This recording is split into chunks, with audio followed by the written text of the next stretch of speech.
What's up, guys? It's your boy, Benny. Tucker Carlson did the unthinkable last night. He sat inside of his Fox News studio and released a video on Twitter.com that broke the internet and scattered it into 1,000 pieces, scattered it to the north and south winds. Ladies and gentlemen, Tucker Carlson is back, baby, with a video that has now done 40 million views. Let's refresh right now. We are recording this morning. 39.3 million views. 600,000 likes, 137,000 retweets, released at the time that his show goes live on Fox, or formerly. And with that, David had slain Goliath. Goliath hath laid in the dirt dead. Fox News got a stone straight through its scalp and ain't coming back. It ain't coming back. Tucker Carlson is going to prove out the model, and ladies and gentlemen, we are now witnessing the bloodbath of our lifetime. Corporate media, bloodbath of our lifetime. 8 p.m. viewership cut in half after Tucker Carlson's departure from Fox. Check this out. On Monday, Fox announced that the channel was parting ways with Tucker. They didn't even give Tucker a chance to sign off to his audience. Tucker Carlson, they spit in the face of Tucker Carlson's audience, loyal audience, of myself, counted one of them. Fox News stock is absolutely cratered into the earth. I mean, it's not looking pretty. Check this out. This is just their stock right now. This is over the last 6 months. Here's over the last couple of days. Look at that. Whoa. You're down 4 points, 4% over the last 5 days. That's not good. And this is just like Bud Light, baby. We're just getting started.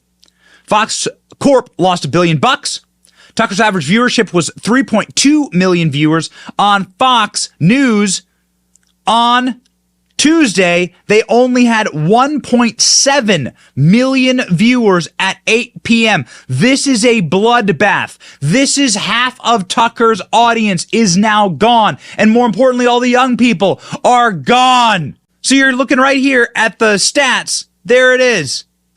Holy smokes, 1.7 million. And the coveted 25 to 54 demo, this is of course called the key demographic. This is what advertisers want to reach. You're looking at an absolute slaughterhouse. Fox is now in third place.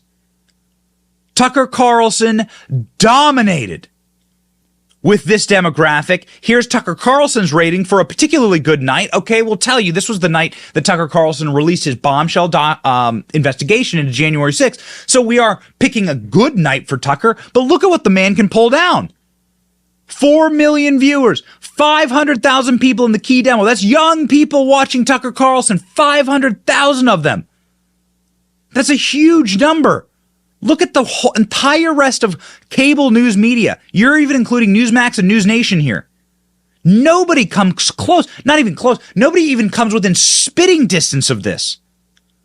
Tucker was a dominant force, and something that the libs don't want to admit is that Democrats watched Tucker. Young Democrats were coming over to Fox to watch Tucker Carlson. Why do you think they hated him so damn much? Breaking. Fox News tonight loses 700,000 viewers, according to data from Nielsen. On Monday, they had 2.6 million viewers. That's before boomers realized that Fox did the old switcheroo on them and replaced Tucker with Brian Kilmeade, a man who's about as interesting as a bowl of porridge inside of a Walmart. That's a tally easily beat out by competing programs like CNN and MSNBC. My God, Carlson's average viewers of 3.3 million was the best at the network for a single host. You're seeing the end here, baby. You're seeing the end. Tucker Carlson's response is now going to further solidify that his audience must leave Fox News. There's a lot of people that decided that they're just going to cut the cable. My family was one of them. They're going to end their subscription to Fox Nation. Fox Nation is a brand entirely built around Tucker. How are you going to do that? Fox News loses ratings battle after Tucker Carlson's departure. Rivals gain. They are getting now slaughtered in the young people demographic. Tucker Carlson appealed to young people. This is a perfect audience. You can see here, once again, the numbers. Look at that. Maddow moves to number 1 among adults. Even though she's complete garbage. These are not great ratings. Again, there are a lot of internet shows that do better ratings than a lot of these shows. Look at this. Look at this. CNN over here, they can barely pull in 100,000 people in the key demographic. Barely pull in 100,000 people? Like our morning show does 100,000 views every single morning. Plus, thank you, by the way. We love you, and we're here for you. Fox emerged okay after parting with Bill O'Reilly, but Tucker Carlson is a different animal. Recall that Tucker's program was the top cable news show among Democrats in the key demographic. You're never going to get it back. You're done. You're done. Of those demo-aged viewers who surveyed identified as Democrats, 39% chose Fox News. Whoa.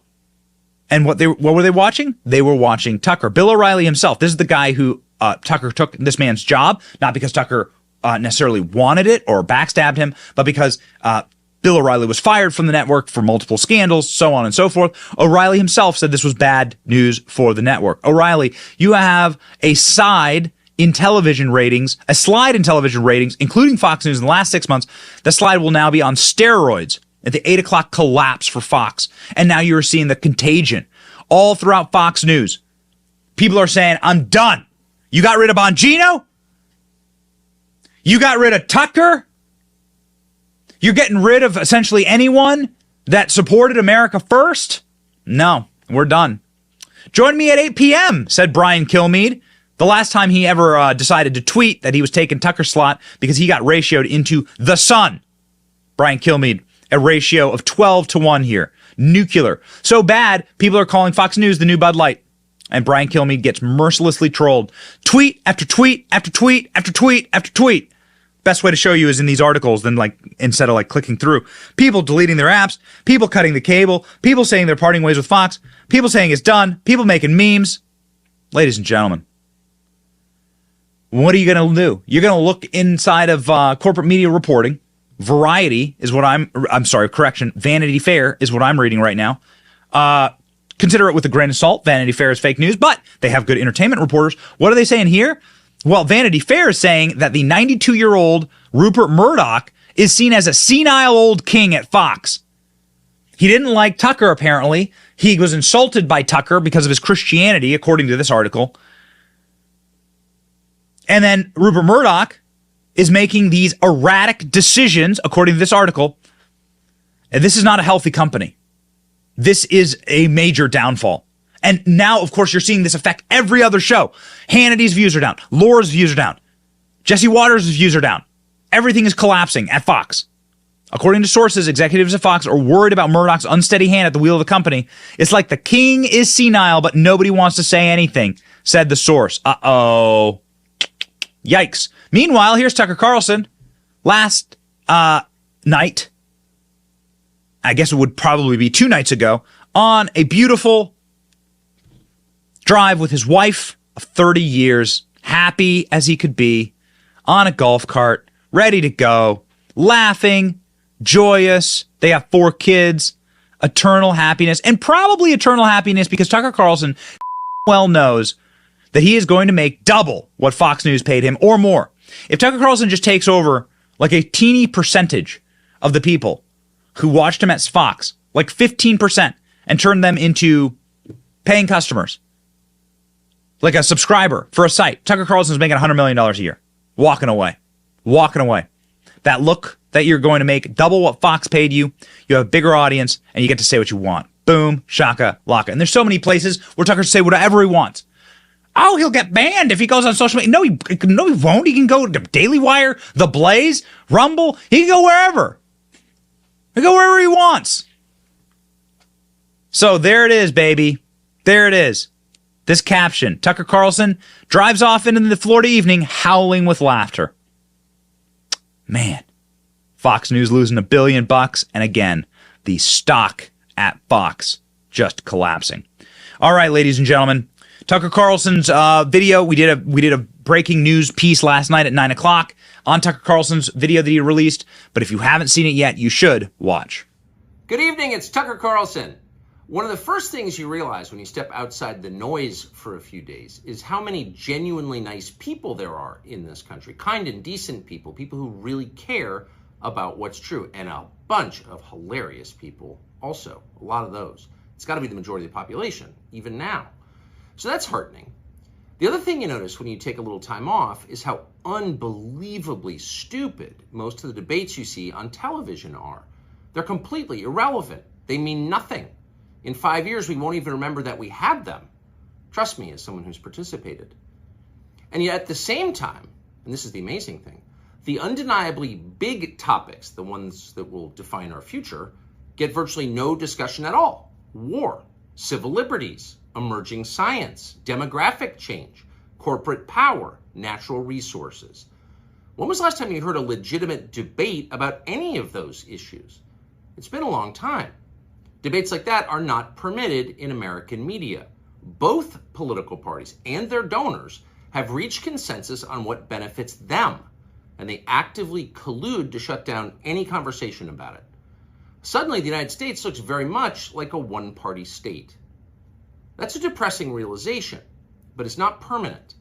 Our current orthodoxies won't last. They're brain dead. Nobody actually believes them. Hardly anyone's life is improved by them. This moment is too inherently ridiculous to continue, and so it won't.